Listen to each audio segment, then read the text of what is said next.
आइए आज सुनते हैं दो बच्चों की ये मजेदार कहानी। एक का नाम कालू था, दूसरे का नाम लालू था। दोनों सगे भाई थे। एक 8 साल का था और दूसरा 6 साल का था। वैसे तो बचपन में हर कोई शरारती होता है, लेकिन इन दोनों ने तो इस काम में पीएचडी हासिल कर रखी थी। हर दिन कुछ न कुछ नई शरारत, नए हंगामे करते रहते। उनकी इन शरारतों से उनके माँ बाप तो परेशान थे ही, अड़ोस पड़ोस के सभी लोगों के नाक में भी उन्होंने दम कर रखा था। उनकी शरारतें दिन पर दिन बढ़ती जा रही थी। हर कोई चाहता था कि उनकी यह शैतानियां किसी तरह कम हो जाए। एक दिन पड़ोसी ने आकर कालू और लालू की मां को बताया कि उनके एरिया में एक बहुत ही प्रचलित बाबा आए हैं। उनके पास हर समस्या का समाधान है। उन्हें अपने दोनों बच्चों को उनके पास ले जाना चाहिए। हो सकता है इससे दोनों की शरारतें कम हो जाए। कालू और लालू की मां को यह सुझाव बहुत ही अच्छा लगा। उन्होंने अगले दिन उस बाबा के पास अपने बच्चों को ले जाने का सोचा, लेकिन उनके मन में यह विचार भी आया कि अगर दोनों को साथ में ले गई तो दोनों वहां भी कुछ शरारत कर देंगे और हो सकता है बाबा को गुस्सा आ जाए। इसलिए वह एक एक करके दोनों को बाबा के पास लेकर जाएगी। अगले दिन अपने छोटे बच्चे को बाबा के पास लेकर गई।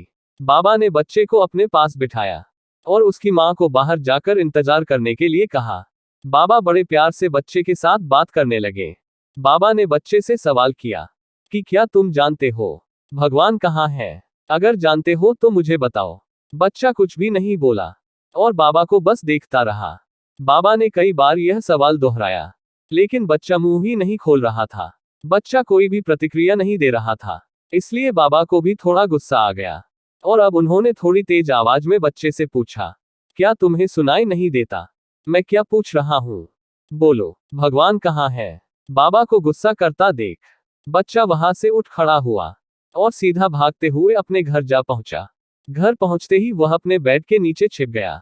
छोटे भाई को इस तरह छुपता देख बड़े ने उससे पूछा, अरे क्या हुआ, तुम छुप क्यों रहे हो? छोटे भाई ने बड़े भाई से कहा कि तुम भी छुप जाओ, इस बार बहुत बड़ी मुसीबत हो गई है। क्या हुआ यह तो बताओ पहले। बड़े भाई ने भी बेड के नीचे छुपते हुए पूछा, अरे भाई, इस बार कोई भगवान गुम हो गया है और सबको लगता है कि इसके पीछे भी हमारा हाथ है।